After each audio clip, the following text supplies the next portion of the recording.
Hello friends, welcome জানাচ্ছি আমার YouTube চ্যানেলে সবাইকে। চলে এসেছি আপনাদের জন্য আরও একটা নতুন ভিডিও নিয়ে।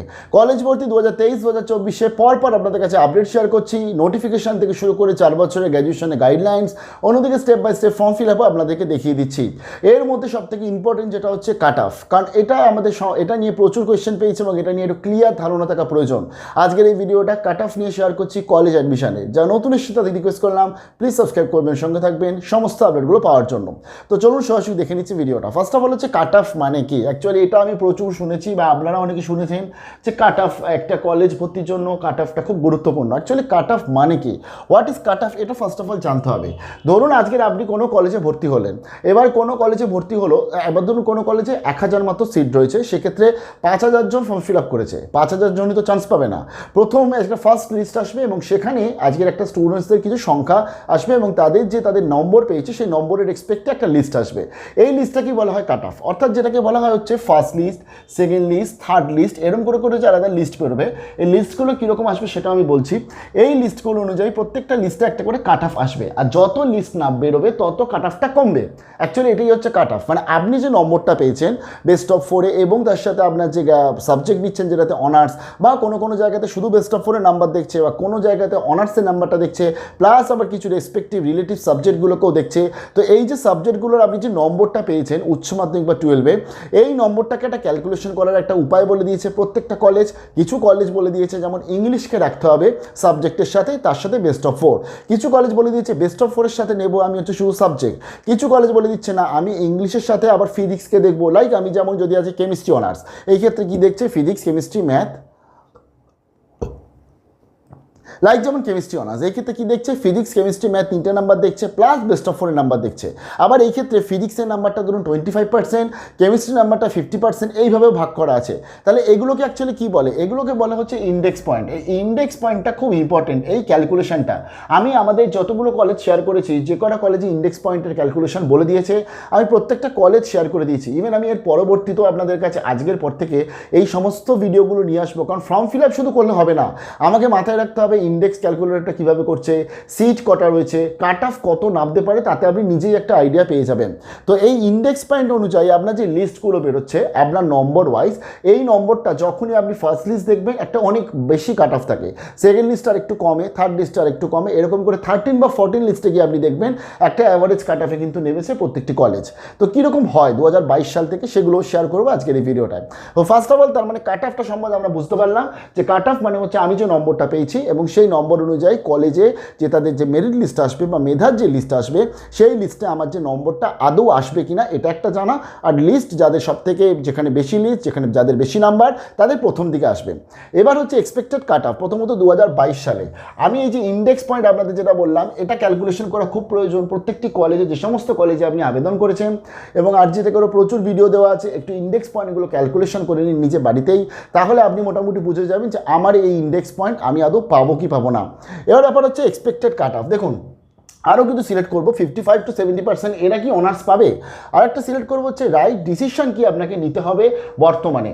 তো first of all expected cut off, like last ইয়ারগুলো যদি আমরা এক্সপেক্টেড কাট অফগুলো দেখি, তো সেই ক্ষেত্রে আজকের যেগুলো মোটামুটি ফার্স্ট লিস্ট আসে, সেখানে 88 থেকে 99% অফ দি স্টুডেন্টসরা কিন্তু ফার্স্ট লিস্টে, অর্থাৎ ফার্স্ট যে কাট অফ সেটা আপ টু 88 থেকে 89 পর্যন্ত নামে। তার উপরে যারা আছে নম্বর পেয়েছে তারা কিন্তু চান্স পায় ফার্স্ট লিস্টে, সাধারণত আমাদের ওয়েস্ট বেঙ্গলে। এটা আমরা লাস্ট ইয়ারও দেখেছিলাম। তার পরবর্তী, এবং এটা হচ্ছে আমি বলছি একদম টপ কলেজ অর্থাৎ বেস্ট কলেজ যেগুলো রয়েছে, তার পরবর্তী সেকেন্ড লিস্টে আমরা যদি দেখি, সেক্ষেত্রে 85 থেকে 88% মতো নাম্বার নামে সেকেন্ড লিস্টে।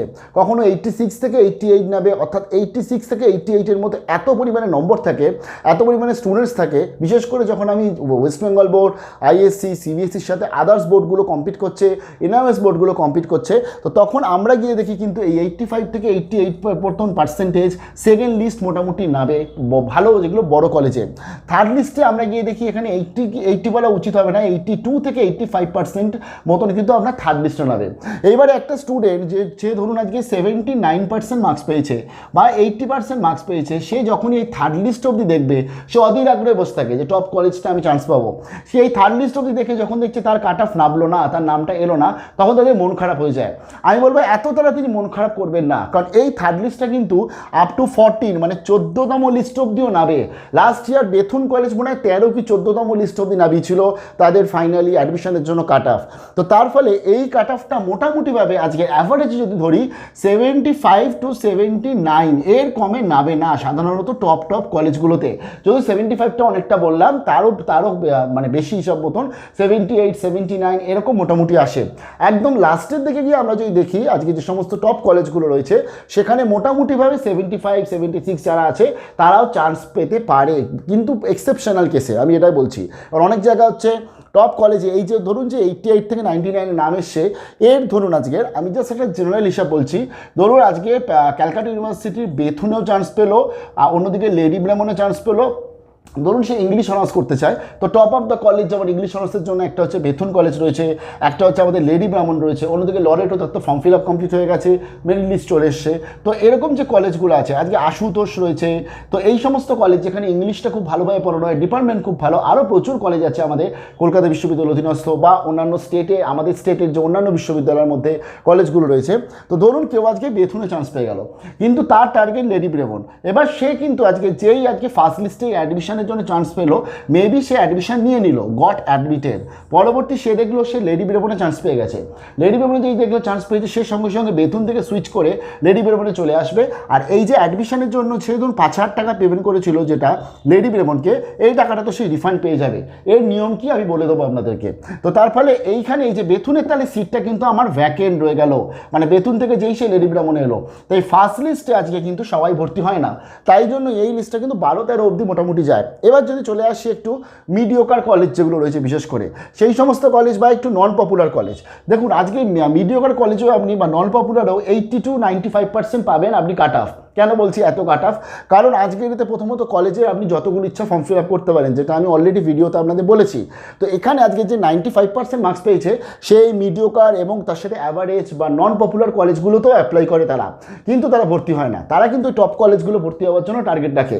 তো এর জন্য প্রথম লিস্টে যেটা আসে মিডিওকার বা নন পপুলার, সেখানে আলটিমেটলি একটা কি দুটো কি 5টা স্টুডেন্টস ভর্তি হয়, বাকি স্টুডেন্টসরা কিন্তু তারা কেউ ভর্তি হয় না, তারা সবাই এই টপ কলেজের দিকে চলে যায়। এক্ষেত্রে এই যখন ধরুন আজকে 50টা সিট বা ধরুন 100টা সিট, এখন 50টা কোথাও নেই সেরকম সিট, ধরুন 100টা সিটের থেকে 5টা ভর্তি হলো বা 95টা সিট রইলো, এইভাবে 95 সিটটার জন্য আমি আবার সেকেন্ড লিস্ট দেখবো। সেকেন্ড লিস্টে মোটামুটি নাবে কি 75 to 80% নাবে।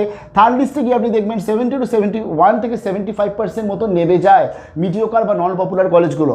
তার জন্য এই কলেজ ভর্তির সময় 3টে জিনিস খুব মাথায় রাখতে হবে, পপুলার, মিডিয়াম, নন পপুলার, 3টে কলেজেই আবেদন করতে হবে। আপনি 99% পান, আপনি 70% পান, আর আপনি 60% পান, আর আপনি 55% পান, 3টে কলেজেই আবেদন করবেন যারা বিশেষ করে অনার্সে পড়তে চাইছেন। আর যারা পাসে পড়তে চাইছেন তারা তো এর মধ্যে যে কোনো কলেজে অ্যাপ্লাই করছে, চান্স পেলেই ভর্তি হয়ে যাবেন। পাসেরও কিন্তু লিস্ট প্রথম দিকে খুব বেশি আসবে, কারণ যারা আজকে অনার্সে আবেদন করবে 90% স্টুডেন্টসরা যারা ইজিলি অনার্স পেয়ে যায় তারাও কিন্তু পাশে আবেদন করবে। এর একটা বড় কারণ হচ্ছে তারা সিকিউরনেস চায় এবং এটা খুব প্রয়োজন, এটা খুব দরকার। আমিও সবাইকে বলি পাশে অতি অবশ্যই একটা করে আবেদন করে রাখো, কিন্তু পাশের এই নাম্বারটা অনেকটা কমবে, অর্থাৎ পাশেরও লিস্ট অনেক বেরোবে এবং সেই রেসপেক্টে কিন্তু পাশেরও যে সিট সংখ্যা সেই সিট সংখ্যা অনুযায়ী মোটামুটি 40 45 30 35 যারা আছে 30-35% এরা ইজিলি চান্স পেয়ে যায়। তারপরে অনেকে আছে যারা বলছেন আমার 32% নাম্বার, আমি কি চান্স পাবো? আপনি পেয়ে যাবেন, তার জন্য একটু ধৈর্য ধরতে হবে আপনাকে। এবার ব্যাপারটা হচ্ছে আমি এই যে মিডিওকার বা নন পপুলার কলেজগুলো যারা অনার্সের টার্গেট রাখে, এখানে এই যে 55 থেকে 70% যে স্টুডেন্টসগুলো রয়েছে নাম্বার, তাদেরকে বলবো এই টপ অফ দ্য কলেজগুলোতে ভর্তি অবশ্যই ফর্ম ফিল আপ করবেন। তার সাথে মিডিওকার নন পপুলার কলেজগুলো ফর্ম ফিল আপ করবেন এবং তার সাথে এখানে আপনি ওয়েট করবেন 7, 8, 9 এরকম লিস্টে গিয়ে দেখবেন 60 to 65ও মোটামুটি নেমে যাচ্ছে নন পপুলার কলেজগুলোতে। 60%ও আমাদের কলকাতা বিশ্ববিদ্যালয় অধীনস্থ, আমি কলেজের নামটা বলছি না, লাস্ট ইয়ার চান্স পেয়েছিল তারা কিন্তু জিওগ্রাফি অনার্সে। তো তার ফলে এবং জিওগ্রাফি জানের সিট সংখ্যা কত কম থাকে, তো তার জন্যই সে কিন্তু ধৈর্য ধরেছিল এবং আরজি টেকেরও মেম্বার। তো এবং তার জন্যই বলছি এত তাড়াতাড়ি অধৈর্য হলে কিন্তু হবে না, বিশেষ করে কাট অফের রেসপেক্টে। আর কাট অফ যত লিস্ট বেরোবে তত কাট অফ দেখবেন আস্তে আস্তে কমছে। এমন একটা সময় আসে অনেক স্টুডেন্টসদের কাছে প্রচুর অপশান থাকে, লাইক আপনি ধরুন রেডি ব্রাহ্মণও চান্স পেয়েছেন, বেথুনও পেয়েছেন, আশুতোষও পেয়েছেন, সুরেন্দ্রনাথও পেয়েছেন, বঙ্গবাসীতেও চান্স পেয়েছেন, এই প্রত্যেকটা জায়গায় চান্স পেয়েছেন। তখন স্টুডেন্টসরা আবার ঠিক করে নিজেরা যে আচ্ছা এটাতে আমি অ্যাডমিশন নেবো নাকি ওটাতে অ্যাডমিশন নেবো। আর একটা ব্যাপার হচ্ছে যে এই ক্ষেত্রে আমি বলে দিয়েছি রাইট ডিসিশান, এটা খুব ইম্পর্টেন্ট জিনিস, যারা ভিডিওটা এতক্ষণ ধরে দেখছে তাদের খুব উপকারে লাগবে। প্রথমত আপনি ধরুন আজকে মোটামুটিভাবে আপনার ধরুন 30 to 70% মধ্যে নাম্বার আছে। 70% আমি বলবো তারা মোটামুটি সাধারণত অনার্স পেয়ে যায়, তার ফলে কোনো চিন্তার কিছু নেই। আর যে সমস্ত বিশ্ববিদ্যালয় আজকে শুধু অনার্স করাচ্ছে সেখানে তো 30% নাও অনার্স পাবে। তাই যেমন তার কিছু ইউনিভার্সিটি লিস্ট আছে, আমি খুব তাড়াতাড়ি নিয়ে আসছি। আচ্ছা, এবার ব্যাপার হচ্ছে যে সমস্ত জায়গাতে অনার্স পাস দুটো আছে তাদের আমি স্টুডেন্টসদের একটা সাজেশন দেবো, যাদের ধরুন নাকি 65 বা 70% আছে, বা 55, 50 বা 30, 40 এরকম রয়েছে, এবং 30% না তো অনার্সে আবেদনই করতে পারছে না, 45% মিনিমাম লাগে, অ্যাকচুয়ালি এই 50% মিনিমাম লাগে। তো এবং তাদের আমি বলবো এই যারা 50 আপ রয়েছে, 55 বা 60 রয়েছে, তারা যখনই কোথাও তাদের পছন্দের কোনো কলেজে পাশে চান্স পাচ্ছে, আমি বলবো ভর্তি হয়ে যাও। কেন ভর্তি হয়ে যাও? কারণ সিকিউরনেসটা খুব দরকার। অ্যাকচুয়ালি দেখো আজকে আমি এই যে পুরো জিনিসটা বললাম এটা আন্দাজে বলেছি, আর লাস্ট ইয়ারের ডেটা ট্রেন্ড দেখে বলেছি। এখন এই বছর নাও হতে পারে, এই বছর 90-তে গিয়ে লাস্ট নামতে পারে, যদিও নামার কথা না, বাট নামতে পারে। তাহলে তো তুমি 70% পেয়েছো, তুমি তো কোনো কলেজ চান্সই পেলে না, বছরটা নষ্ট হলো। কিন্তু সেটা যাতে না হয় তার জন্য তোমাকে এখন যেটা করতে হবে, তুমি যখনই 70% বা 55 বা 60% স্টুডেন্টস আছো, তোমরা পাশে চান্স পাচ্ছ, পাশে ভর্তি হয়ে যাও। পাশে ভর্তি হয়ে গেলে এর পরবর্তী দেখো অনার্সের জন্য পরপর লিস্টগুলো আসবে। সাধারণত এই লিস্ট চলবে মোটামুটি আগস্টের শেষ, আমি বলবো আগস্ট কি সেপ্টেম্বর অবধি চলবে এই লিস্ট। কারণ এই বছরও কাট অফ প্রচুর নামতে চলেছে এবং এই বছরও প্রচুর লিস্ট বেরোবে। কারণ প্রত্যেকটা স্টুডেন্টস প্রত্যেকটা জায়গাতে আবেদন করে, এক একটা স্টুডেন্টস 80, 90, লাস্ট ইয়ারে তো এক একটা স্টুডেন্ট 100টা করে আবেদন করেছিল তারা। তো তার জন্য এবং তাদের তো নাম আসবে প্রত্যেকটা কলেজে। তো সেই রেসপেক্টে এই যে তোমরা যে পাশে ভর্তি হয়ে গেলে মানে তোমাদের হচ্ছে একটা সিকিউরনেস চলে এলো। এর পরবর্তীতে তোমরা যখন অনার্সে চান্স পাচ্ছ কোনো কলেজে, পছন্দের কলেজে, যেটা আমি বললাম এই যে এই লিস্ট একটা এসেছিল 60% চান্স পেয়েছিল, তো তোমরা এই 60% যে চান্স পেয়েছিল বা 58 বা 55 যারা রয়েছে তারাও যে চান্স পেয়েছিল, এই চান্স পাওয়ার জন্য তারা ধৈর্য ধরেছিল। কীভাবে ধৈর্য ধরেছিল? তারা প্রত্যেকদিন কলেজে মেরিট লিস্ট বেরোতো, কলেজে মেরিট লিস্টটা ফলো করতো, কলেজের ওয়েবসাইটে গিয়ে কী করে মেরিট লিস্ট দেখতে আমি তো বলে দিয়েছি। এইবারে এরা হচ্ছে এই নাম্বারটার রেসপেক্টে তারা ধৈর্য ধরতো। যখনই তারা অনার্সে চান্স পেয়ে গেল তখনই তারা শিফট করে গেল।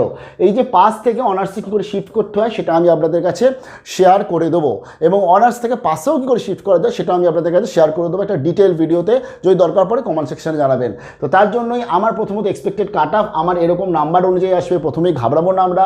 দ্বিতীয়ত হচ্ছে আমাদের 55 to 70% এরাও কিন্তু অনার্স পাওয়ার যোগ্য, এরা অনার্স পেয়ে যেতে পারে। লাস্ট ইয়ারে অন্তত 59, 58 অবধিও পেয়েছিল। আচ্ছা, অন্যদিকে হচ্ছে আজকে রাইট ডিসিশন যেটা হচ্ছে যাদের একটু পার্সেন্টেজ কম, পাশে ভর্তি হয়ে যাচ্ছ, পরে অনার্সে চান্স পেলে শিফট করে যাচ্ছ। তো বিশাল বড় বেস্ট অফ লাক জানাচ্ছি। কারো কোনো কোয়েশ্চেন থাকলে কমেন্ট সেকশনে জানাবেন। কলেজ ওয়াইজ কাট অফ আমি জানি এটা একটা বড় কোয়েশ্চেন এবং প্রচুর কলেজ, 500-র উপর কলেজ, সবার কাট অফ বলা সম্ভব না। স্পেসিফিক্যালি কিছু কাট অফ নিয়ে আমি দেখিয়ে দেবো এক্সাম্পল, কোন কলেজে কাট অফ প্রয়োজন কমেন্ট সেকশন জানান, এবং সেই কমেন্টগুলোতে বেশি লাইক করলে নিশ্চয়ই জানবো। ভালো থাকবেন, বেস্ট অফ লাক।